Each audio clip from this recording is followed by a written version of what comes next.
नमस्कार, स्वागत है आपका YouTube चैनल MGN न्यूज़ आज की ताकत पर। जैसा कि आपको पता है, हम समय समय पर आपको अलग अलग ऐसे व्यक्तित्व के धनी लोगों से मिलवाते हैं जो अपने क्षेत्र में अपना नाम खुद बनाते हैं।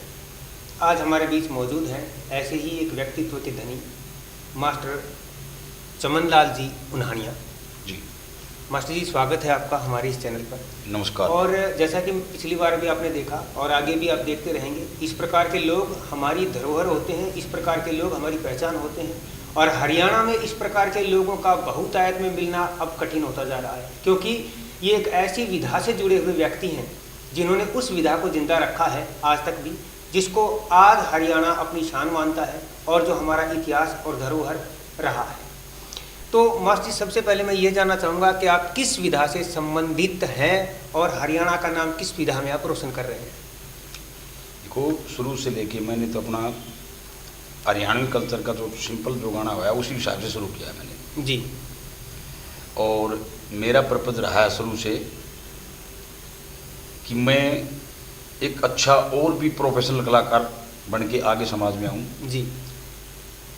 लेकिन शुरू से जो मैंने तालीम ली अपने गुरुजी मेरे गांव से शेर सिंह जी, उसके पास बैठ के मैंने तालीम ली। तो उस टाइम जब मैं छोटा था, उस टाइम हमारे क्षेत्र में इतने पॉपुलर कलाकार नहीं हुआ करते थे जी। तो जैसा भी कुछ छोटा मोटा जो भी तालीम मैंने जो ली अपने गुरुजियों से ली, उसके बाद में क्या रहा कि हमारे क्षेत्र में रागनी कंपटीशन का बहुत बड़ा बोलबाला हो गया था जी। ये सन 80 के बाद में मैंने थोड़ा सा ज़्यादा लगा हो गया जी। मैं 85 या 87 के आसपास में मटका बजाने लग गया था जी। और उसके बाद में मेरा फिर इस कला में इस क्षेत्र में रुझान हो गया और गाने में ही मैंने अपना पूरा जीवन बिताया आज तक। तो मास्टर जी ने बताया कि ये रागनी गायक हैं और रागनी की विधा में इन्होंने अपने आप को आगे बढ़ाया। मास्टर जी, जैसा कि हमने ये सुना है कि मटका बजाने का शौक आपको बचपन से ही हो गया था जी। और उसी विधा के चलते हुए आप रागनी के क्षेत्र में उतरे। आपने बताया कि आपके गुरुजी भी आपके गांव के रहे, तो मैं ये जानना चाह रहा हूँ कि और हमारे दर्शक भी जानना चाहते हैं कि आपको मटका बजाने का शौक किस तरह से लगा? मटका बजाने का शौक सर मेरे गांव में बहुत पुरानी बातें हैं। सन 82-83 की बात है। मास्टर पालेराम जी का प्रोग्राम हुआ था। प्रसिद्ध आदमी रहे हैं मास्टर पालेराम जी, अलालपुर से हैं, बहुत ही सुप्रसिद्ध कलाकार जो कि आज की इस हरियाणवी कल्चर के धरोहर मानते हैं हम सभी को लोग मानते हैं, उसको नमन करते हैं। सबसे पहले मैं उनको नमन करता हूँ जी। बिल्कुल। क्योंकि उसी की पार्टी से वे 3-3, 4-4 मटके बजाते थे जी। मैं देखता था यार ये हमारे जो गाँव में जब होलियों को खेल होते थे उसमें एक एक ब्लेडर मटके बजाया करते जी।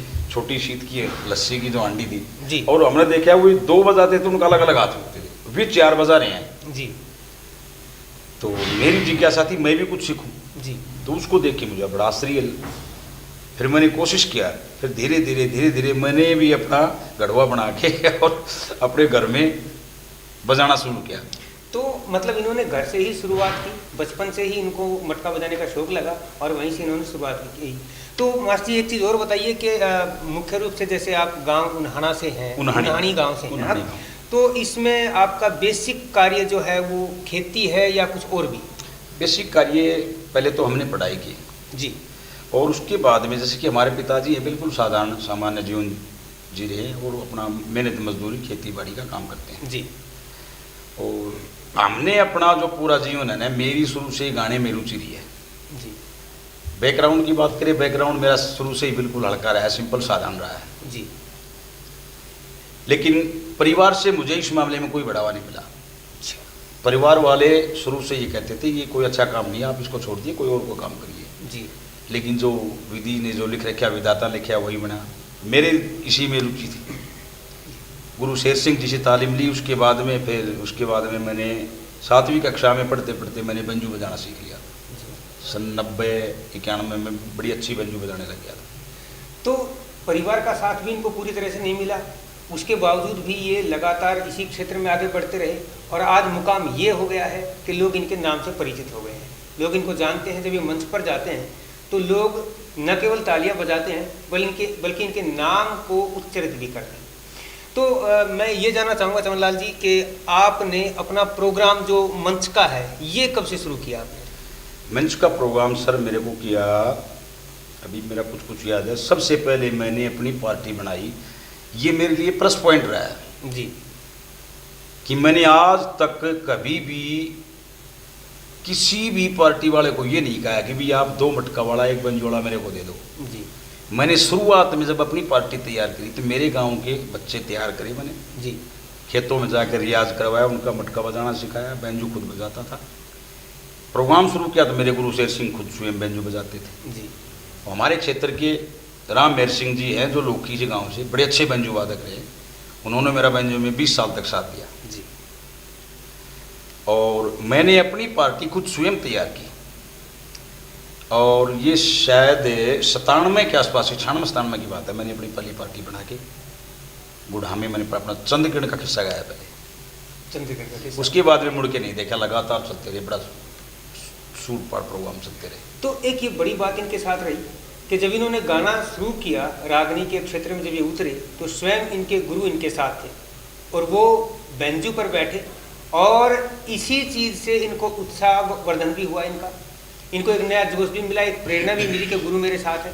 आपको अच्छी तरह से पता है कि गुरु और माता पिता ही पूरी दुनिया में ऐसे होते हैं जो अपने से ऊंचा अपने शिष्य या अपने संतान को जाता हुआ देखना चाहते हैं। बाकी सब तो पता ही है, सब ऊपर जाते हुए किसी को देखते नहीं। तो आपका जो मास्टर जी जो परिवार है वो गांव में रहता है अभी, और आप कार्यक्रम करने के लिए दूर दूर चले जाते हैं, तो क्या कभी ऐसी कोई घटना घटी या जीवन में कभी ऐसा कोई वाकया हुआ हो जब आपको परिवार की बहुत याद आई हो और आप परिवार से दूर हो? नहीं, ऐसे कोई नहीं आया मेरे साथ में, क्योंकि मैं 5-5, 7-7 दिन भी बाहर प्रोग्राम में रहा हूँ मैं जी। पहले जो मंदिरों के जो चंदा के प्रोग्राम होते थे, 3 दिन 4 दिन बाहर रहना, तो पीछे से परिवार मेरे अपने बच्चों का बहुत अच्छा ख्याल करते थे ऐसे तो इस मामले में, लेकिन वे गाने से थोड़ा सा दूर करते, भाई ये कोई अच्छा काम नहीं है आपके लिए जी। परिवार को, बच्चों को पूरा सपोर्ट मिला। तो परिवार की चिंता, क्योंकि एक ये उदाहरण है हमारे सामने, आज के युग में आप देख भी रहे हैं और जानते भी हैं कि संयुक्त परिवार बहुत कम बचे हैं, एकल परिवार ज़्यादा बढ़ गए हैं। उसके बावजूद भी मास्टर जी का परिवार संयुक्त है, और इसीलिए इनको बच्चों की चिंता नहीं है, क्योंकि लगातार इनके परिवार के लोग इनके बच्चों का ध्यान रखते हैं।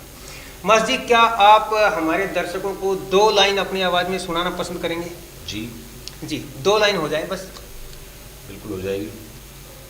मैंने अपना जीवन काल में सबसे पहले जो मैंने भजन सीखा जी, मैं उसी से शुरुआत करूँ। हाँ जी, हाँ जी, हाँ जी।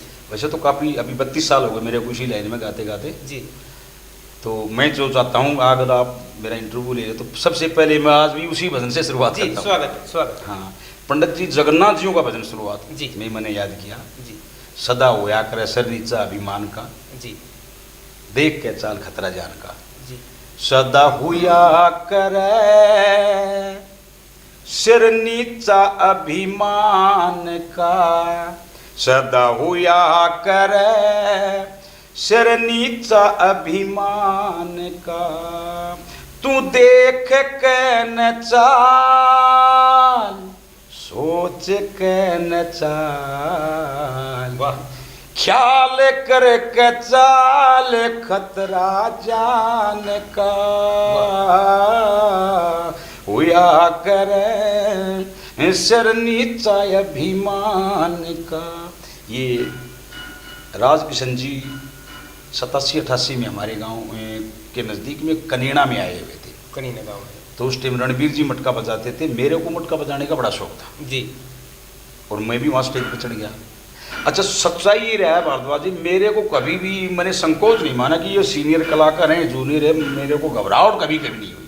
मैं बेधड़के स्टेज के ऊपर चला गया, साथ में उनके साथ में रणबीर के साथ में मटका बजाया, और राजकिशन जी क्या आवाज़ के धनी थे, बड़े सुरीले कलाकार थे। अच्छा, ये तो है ही कि अपने हरियाणा में जो लोग रागनी गाते हैं वो बहुत ऊंची आवाज़ में गाते हैं, क्योंकि जो दूसरे जो हिंदी गाने हैं उनमें इतनी ऊंची आवाज़ की आवश्यकता नहीं पड़ती। अच्छा मास्टर जी, मैं ये जानना चाहता हूँ, ये एक शैली, स्टाइल या दिखावा है, या ऐसा होता है कि जब रागनी वो लोग गाते हैं मंच पे चढ़ के तो उनका एक हाथ कान पे लगता है और दूसरा हाथ सीधा हो जाता है, ऐसा क्यों?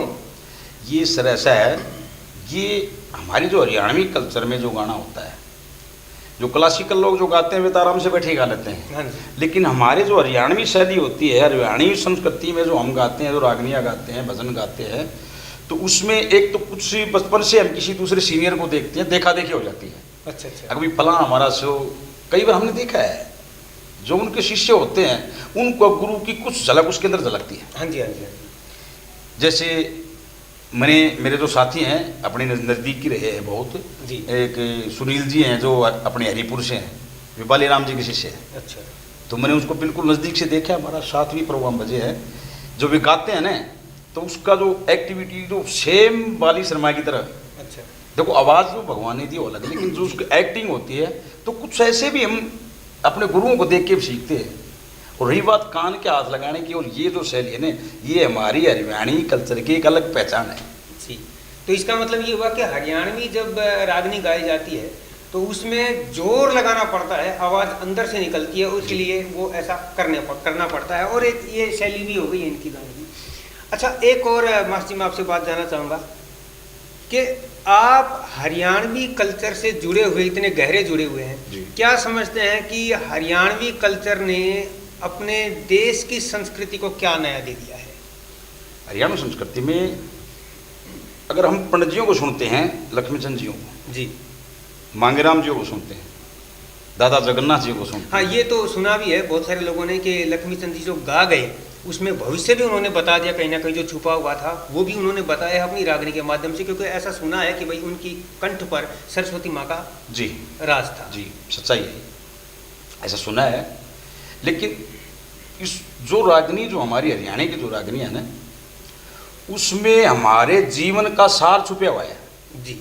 अगर सही मायने से ये देखो इतना प्रमाण दे रखे पंडित ने, अगर उसको सही मायने से सुना जाए तो गाने वाले से ज़्यादा जोर सुनने वाले को पड़ता है।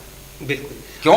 उसकी एक कविताई को सुन के उसका गुणना और उसके ऊपर अमल करने के लिए कम से कम 5-7 पुस्तकें पढ़नी पड़ेंगी, जब जाके उसको उसका प्रमाण मिलेगा, उसको उसके बारे में ज्ञान होगा कि पंडित जी यहाँ तक भी मौजूद थे, ये तब ये प्रमाण पंडित जी ने यहाँ दिया है। बिल्कुल। तो कहीं ना कहीं हरियाणवी कल्चर ने और हरियाणवी रागनियों ने भविष्य के बारे में भी जानकारी दी और उस समय की जो तात्कालिक परिस्थितियाँ थी उनसे भी हमें वाकिफ करवाया। अच्छा मास्टर जी, एक चीज़ और मुझे बताइए कि हरियाणवी कल्चर में सबसे बड़ा योगदान और सबसे बड़ा स्थान जो है वो सांग का रहा है। जी।